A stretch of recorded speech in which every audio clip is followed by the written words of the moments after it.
and maybe notice your breathing. And before you know it, 5 minutes have passed and you're done if you want to be, or you might notice you're motivated to keep moving. Start where you're at. Yeah, and plus, a lot of people are not around the most positive people in the world. So that usually makes people revert back to the way they used to be. Yeah. Awesome point.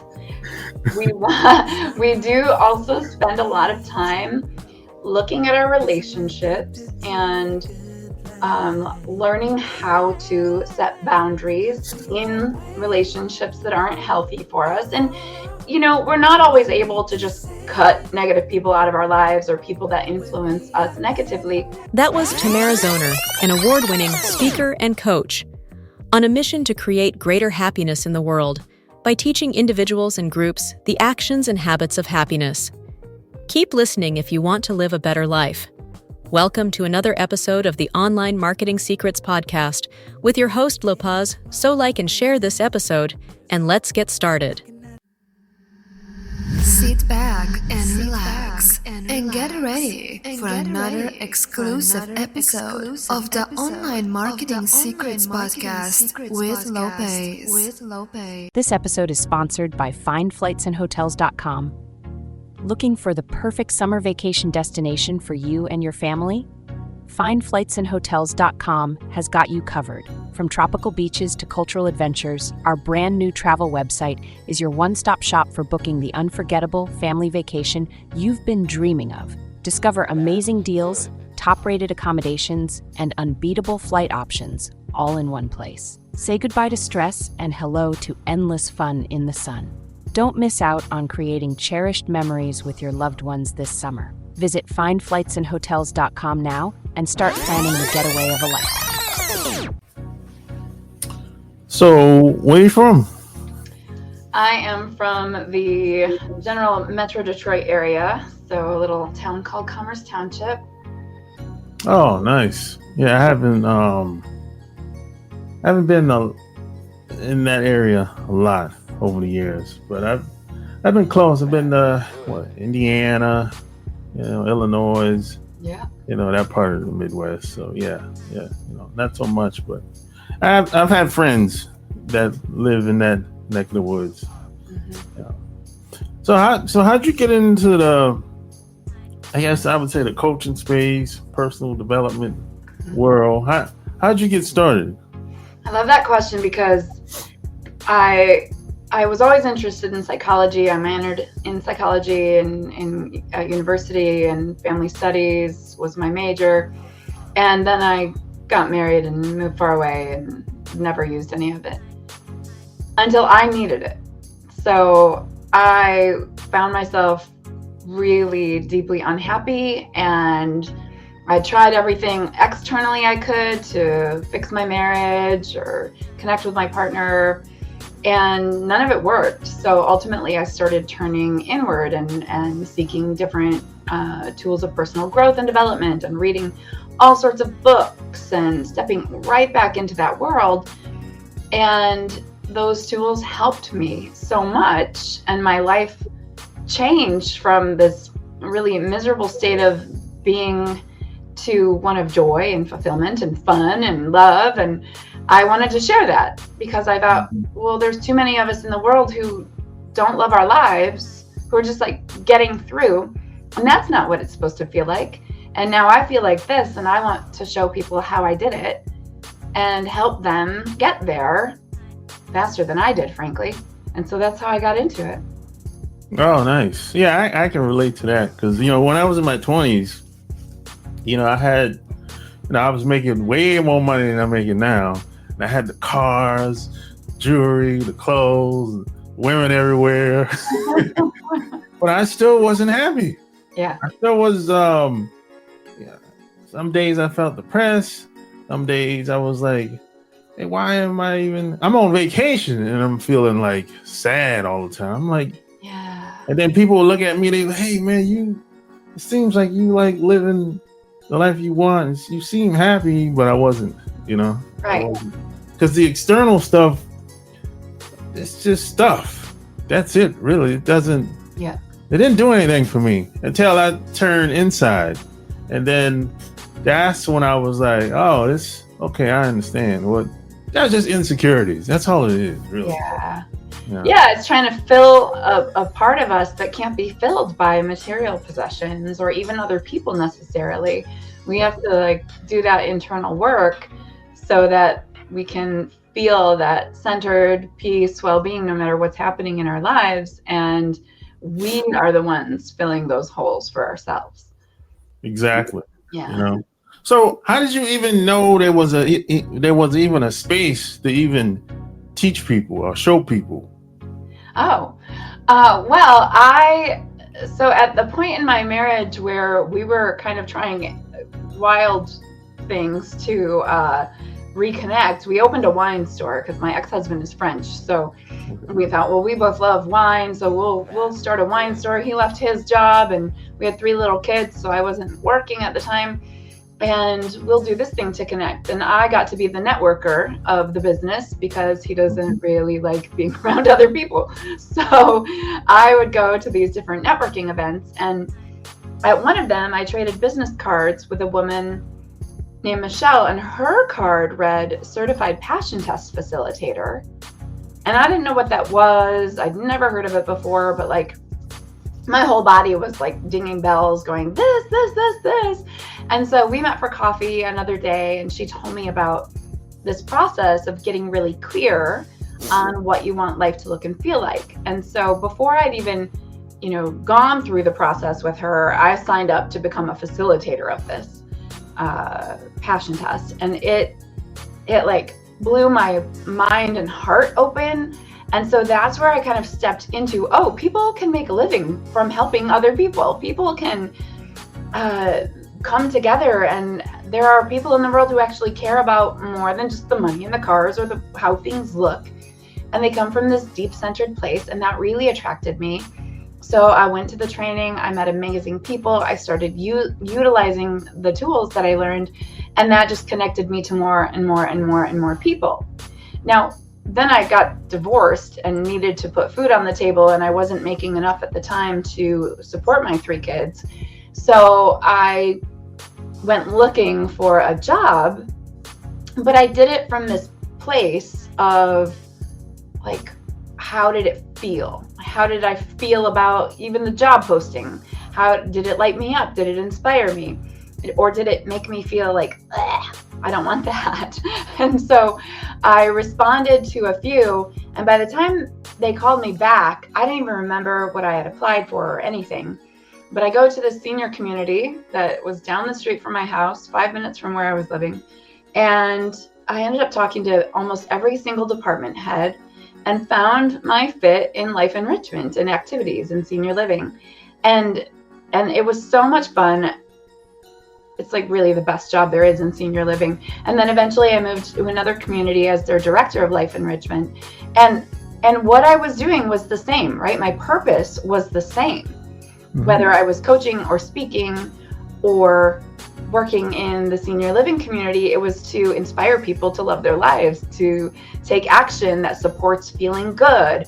And so then I got more and more and more into that space of coaching and speaking and training, because outside of my 40 hours, I was still coaching and speaking and learning and growing and connecting. And finally, I did a happiness training program where I learned the 7 main habits of happiness and how to present that material. And that gave me a really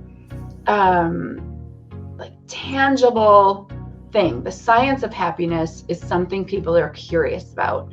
And whether they call it happiness or whether they just call it they want less stress in their lives, or they want to stop yelling at their kids, or they want to be able to handle the stuff that comes up unexpectedly, which happens all the time in life, right? Because we're human and we can't control most things. So, and at that time, COVID had hit. And so my job as a life enrichment director radically changed, because all of the people that I was paid to bring together were now sequestered in their apartments. And all I could really do was call them up and say, how's it going? can I drop anything off outside of your door? And so when we finally could open it back up a little bit, I could have 10 people in a large room spaced 6 feet apart at a time. I started practicing speaking to them, teaching them the skills that I was learning. And it made such a powerful difference in their lives. One woman went off of depression medication. Another one told me I had changed her life because now she was not complaining so much. So she felt better. She felt lighter, and she was having a better relationship with her son. And I said, well, now is the time for me to take this outside of this one place. And so I started my own business and started coaching and speaking right from this office or anywhere that would hire me. And actually my senior living community, the company, became my best first client, and I was speaking in all of their buildings, and it's just built from there. And now I've been doing this full time for the last 5 years, and there's definitely a market for it, especially right now when the world feels so crazy. And I could say especially right now, every year, probably for the last 10 and the next 20. And people just need more skills to be able to live with some joy, with some peace, with some better, healthier relationships with themselves and other people. So I don't feel like this is ever not going to be marketable. No, I always say everyone needs some form of personal development. Mm-hmm. I don't think it's a finish line at all. Oh, yeah, I love that you just said that, because one of my clients asked me last year, well, when will I be finished? Like, when will I be happy? And I said, when you die. Every day. Yeah, exactly. That's a dead person's goal right there, because I practice this work every day, and it's why you see me as this happy person who can handle anything and everything, because I practice the skills and the tools every day of my life.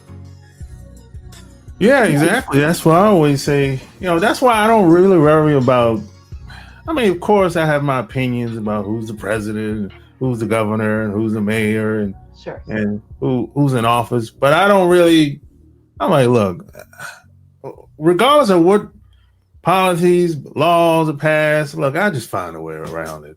Within the laws, okay, I'm not going to lose any sleep at night, because things are never going to be just right for everybody.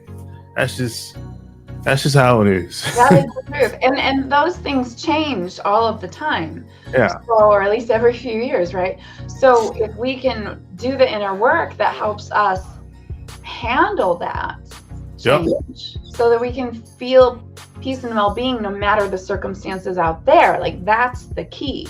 So it doesn't matter if my car breaks down, or I don't like the president, or my kid is crabby, or I stub my toe. It doesn't matter. I'll come back to this place of peace and well-being, because I've practiced feeling it. I've practiced the skills that support it. I do my yoga. I drink lots of water. I get enough sleep every night, almost every night. Yeah, that's the biggest thing. That's the biggest thing that I've learned over really the past 25 years, really. That, a lot of that stuff, because if you wait on things to change outside, you're going to wait for a long time. Mm-hmm. Yeah, real long. Yeah, but we can change the inside of us, because we have control over that. That's all we have. Yeah. That's all we have. Yeah. Yeah. So, but how do you get people to understand that? Because, a lot of people, they have their habits, how they were raised, where they're from, their parents. How do you get people to wrap their mind around those concepts? It's very difficult. Yeah, it's definitely a challenge. And usually when people are ready to work with me, it's because they've become so uncomfortable in their lives that something, they need help. They finally can go, I can't do this by myself. I am sick of being where I'm at. You look happy. Could you help me? And so I work with them to really uncover. We work through what are your beliefs about life, the world, the universe, how men treat women, how women treat men, what are your beliefs? So we start to dig into that a little bit, and that way we can untangle them from those beliefs. And I offer them new ways of thinking and new ways of being. And like, for instance, we hear a lot in this world, like, oh, this keeps happening to me every time, always, never, like I never can get a break, or I always have this same, incidents with my mom or my brother or whatever. Those are kind of like commitments that they're making to themselves. So I invite them to drop the words always and never from their vocabulary and just practice that for a little while. Like, catch yourself in the act, because first we have to build some awareness about how we're showing up in the world. So catch yourself saying always and never, and notice what promises you're making to yourself when you use those words. Will you always have bad luck? Will you never catch a break? Well, then you're right, because that's what you're looking for in your life. And so that's what is going to keep occurring in your life. And then this, oh, it happens to me. It happened to me. It happened to me. Like, I can't change that. No, you can't change the past, but you can change now and the future by trying on everything happens for me. So that no matter what's going on, even if it's my car broke down, or I broke my ankle, or my kid is sick and now I have to miss work, I have to miss work.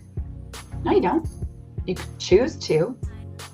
You choose to go to work. You choose not to go to work. You choose to pay your taxes, not to pay your taxes. You choose to say it happened to me, or you could try on it happened for me. Everything happens for me. I don't need to understand it right now. Yeah. It will play itself out.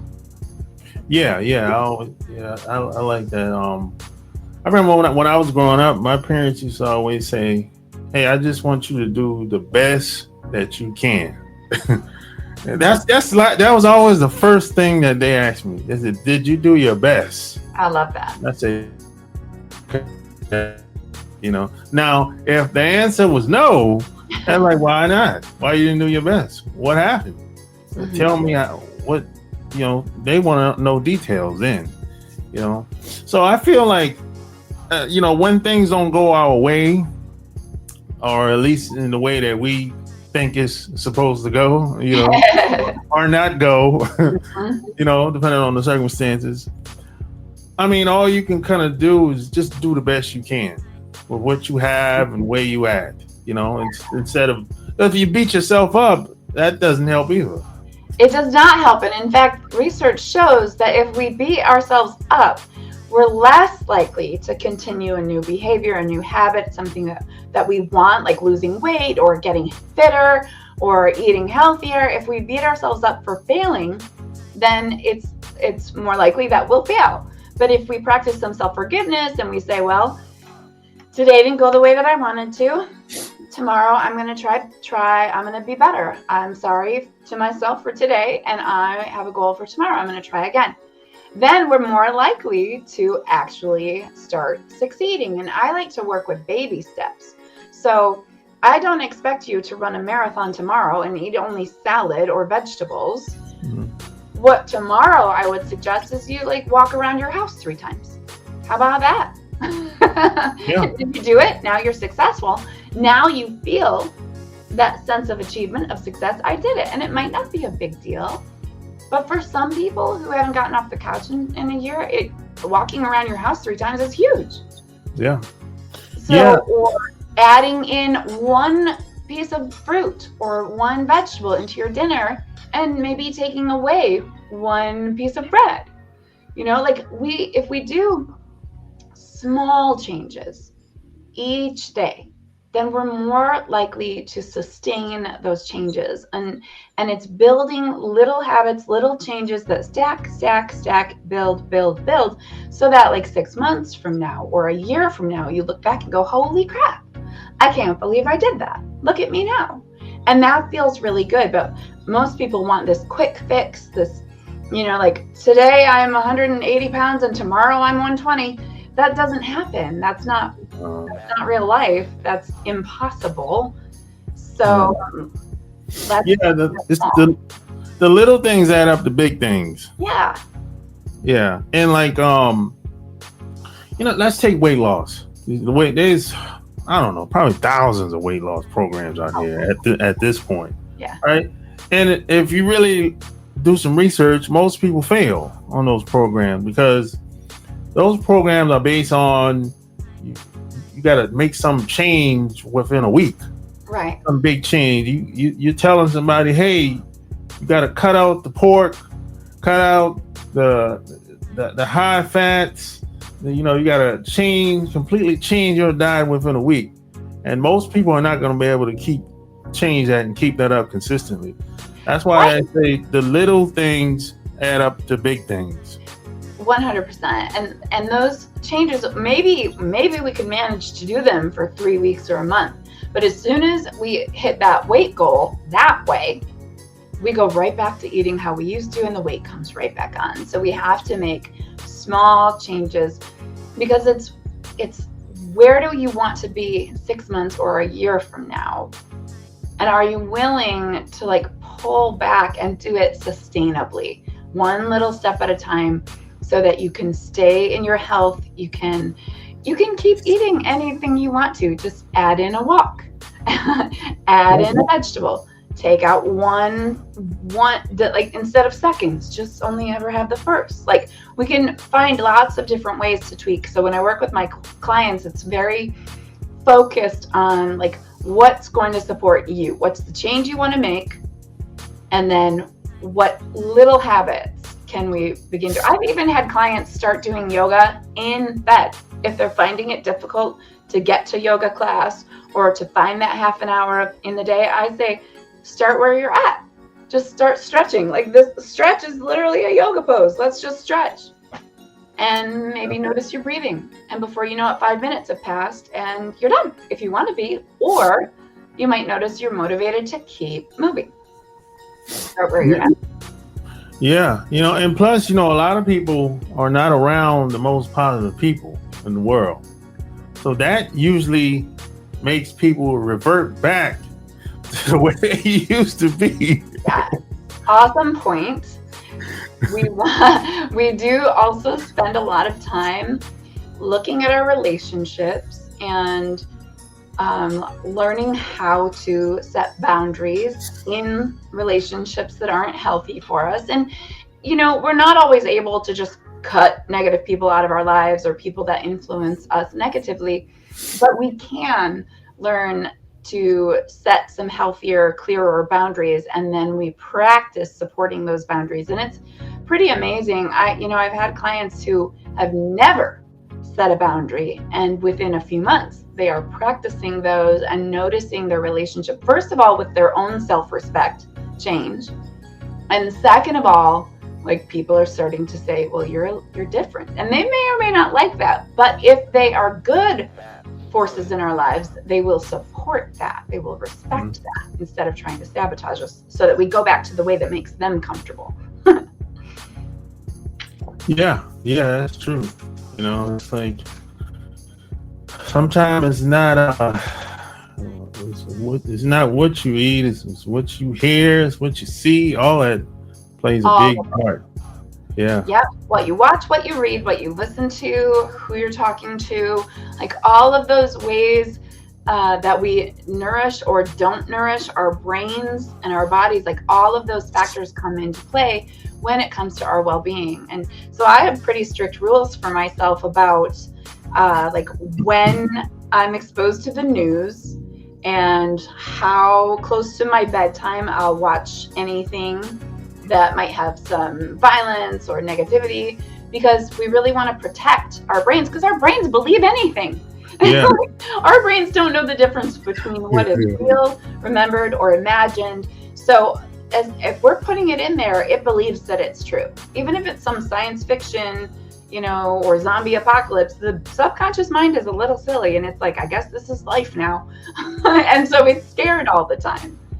So we have to also look at that input and make sure that it's supportive, and especially those first that first hour of the day and that last hour of the day, really be mindful of that. And I create a sacred space for those times so that I'm waking up how I want to feel and I'm going to bed how I want to feel. And that's super helpful. Yeah. So you mentioned earlier, you talking about speaking. How did that come about? Well, frankly, I love being on stage. So I was running small groups and noticing that I really loved that. And I love the energy of even a small group, 6 or 10 people. I love it.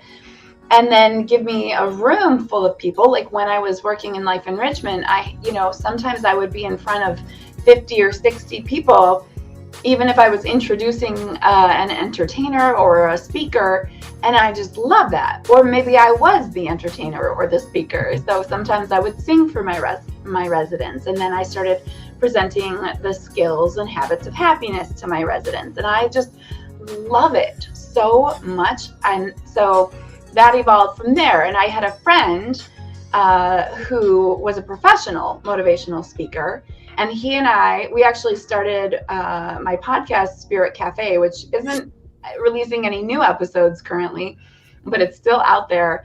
And he, helped me to like connect with some larger audiences. So I've done speaking gigs in different states for different groups. And it's one thing I really love to do is like have a big audience in front of me and see their energy shift with a little, my stuff is very interactive because I want people to get a feel for how this work can impact them directly. So I don't just talk for an hour, boring, blah, blah, blah. I have them engaged. And I just love being in front of a room of people and being able to touch them and hug them after or shake their hands and seeing their smiles and their eyes light up and hearing the energy in their voices when we've just done an activity like what makes you feel alive, and then they share and they run kind of round robin, and it's just really uplifting for me to be in that kind of space with lots of people. And it's fun online too, but it's not quite the same. No, it's different. Yeah. It's different. Yeah, I was doing plays and speaking as a kid. Yeah. So it's very it's really hard to explain how it feels being on stage. Yeah. I love it. I did theater in high school and choir. And like as soon as I got out there, I was like, oh my gosh, I love this. And it's not for everybody, right? Oh, no. A lot of people, most people, in fact, fear public speaking more than death, which is crazy to me. And I'm like, put me on the stage. This is my happy place. Exactly. So I guess in a perfect world, who would be your ideal client or group, I should say? In a perfect world,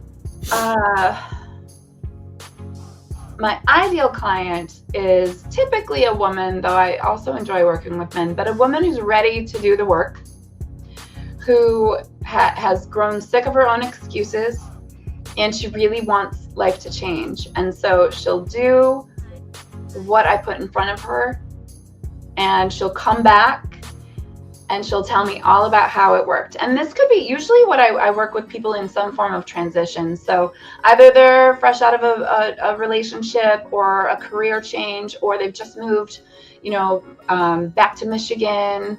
And I work online with clients too, so they don't have to be local. But I do run a local meetup group, and I get a lot of these kinds of clients. Like something in life has changed, or they're just tired of feeling like they don't have a life and they want more out of it. So anybody who's really willing to do the work is ideal for me. And then in a group, somebody who's like courageous and vulnerable. So in the work that I do, it requires some bravery. Yep. To start changing your behavior and to own up to how you've been behaving. And in a group, I want someone who's like in it, right? I want to see some people making eye contact, nodding their heads, really playing full out. So if I am doing, like I said, it's very interactive. So I'll be like, all right, put your hands like this. I want to see people engaging. I want to see them trying it on and having some fun, because that tells me they're going to take it with them and impact somebody else in their life. And that's what I love, those ripple effects of, guess what I learned today? This felt good. Want to try this with me? Ooh, let's tell Jerry about it over there. And then it grows and it spreads. And if we were all doing this work, it would be a better world, a happier world, a more peaceful world, because the anger and the hard stuff comes from that hole we talked about in the beginning, where there's something missing inside of us. We're trying to fill it externally when really the work is inside. And it's pretty simple. It's just not always easy. Yeah, that's true. It's not. Yeah, people all day. I said, no, it's not. No one said it would be easy. And I don't know. I don't even know if it's supposed to be easy. I don't think it is. I don't think it is, because and for my clients, that's why I say they have to be willing to do the work, because it's not easy. It's a real devotion to yourself and the choice every single day that you're going to take action that supports you, not the easy action, because that's what got you where you were. Maybe like just chilling with the Netflix, or, you know, stuck in a job you've hated for 20 years, or a relationship that has made you feel dead inside. Mm-hmm. So it's hard work to make those big changes. It was really hard for me to leave my marriage, and that took courage and effort, and it wasn't easy. But if it wasn't the best thing I'd ever done for myself and my children, I don't know what would be. It was the best thing I've ever done for myself, and they agree. So like, we can do hard things, and we just have to be willing to. Yeah, I always say most things that we do, especially when it comes to change, you have to have confidence. I'm talking like probably on a level where it's like everybody's gonna be against it. Well, we work on that too. We work on our confidence, our self-esteem, our beliefs about ourselves, because that's true. When we start to change, other people don't necessarily like it, because that's different from the version of us that they know and are comfortable with. So you do have to, I say, cultivate confidence, because you might not start with it, but you can certainly have it grow, and know that vision that you have for the end result, which we know there's no real ending in this work, but the vision that you have requires commitment and devotion, and you're willing to face those people and learn from it. So there's no failure, there's only feedback, and we adjust and we pivot and we change and we practice again, so that next time we go visit mom, it doesn't impact us in quite the same way it did the last time. And we're able to hold a boundary better, and we're able to when she slides in those backhanded compliments, right, instead of reacting and fighting, we just assert ourselves and say, you know what, that felt really disrespectful to me, and I'm gonna go now. It takes practice. Yeah, we all have relatives like that. They have the little backhand, they'll give you a compliment, but in the end, it's a little backhanded comment. Right. I was talking to somebody the other day, and they were like, you know what my mom says to me? She says, are you gonna wear that? like I don't approve, but I'm not gonna say that to you. I'm just gonna make you feel it, right? Yeah. And so to answer that confidently is gonna, like, you have to shore up your inner belief system and go, yes, this is what I'm comfortable wearing. This is what I'm wearing. I mean, people are not always out for our best interest. They're out for theirs and what helps them feel comfortable. And this work and the changes it creates within ourselves can create some ripples in the other direction. And that's okay. That's totally okay. That's why people hire a coach like me, because I'm there to support you when that feels hard, and to work through it and see, okay, well, what did you like about what you did and what didn't you, and what could we do next time, and here's a tool to practice, right? Yeah, a wise man told me, he said, once you understand human nature, you begin to not take everything personal, because if you take everything personal, then you run yourself crazy over time. Oh, sure. Yes. Try not to take things personal. Yeah. Some things are personal and it can be challenging, but we try not to take things personal because most things are about the person who's saying it anyway. Exactly. It's what they know, what they've learned, their discomfort in life. It's coming out of their mouth. They're putting it on you, but it's not really about you. It's about them. Exactly. Yeah. So if people wanted to work with you online, where would they go to? So online, you can visit my website, which is alifeyoulovenow.com. And there's a link to connect with me so that we can have a face-to-face. I always like to talk to the people who potentially want to work with me, either in a group or one-on-one. And then if you just want a taster, you can show up in my Facebook group. Everything is called Create a Life You Love, or Create a Life You Love Now, or A Life You Love Now, some variation of that. And I'm pretty much one of 2 Tamara Zoners in the world that I know of, and the other one is in South America and writes everything in Spanish. So that's not me. So to connect with me, you can just type in Tamara Zoner and you'll find me wherever you want me to be. I do live free master classes a couple of times a year. I'm putting lives out on Instagram and Facebook frequently. And the group on Facebook is a great place to start, to just kind of get a feel. And if your listeners or watchers are in the local Detroit metro area, then look my group up on Meetup, because we meet up in person. And it's really a great group of people, men and women, who show up as they are, willing to be seen and heard. And it's really powerful. So there you have it. Like and share this episode. All links will be found in the show notes. Until next time, we're out. Peace.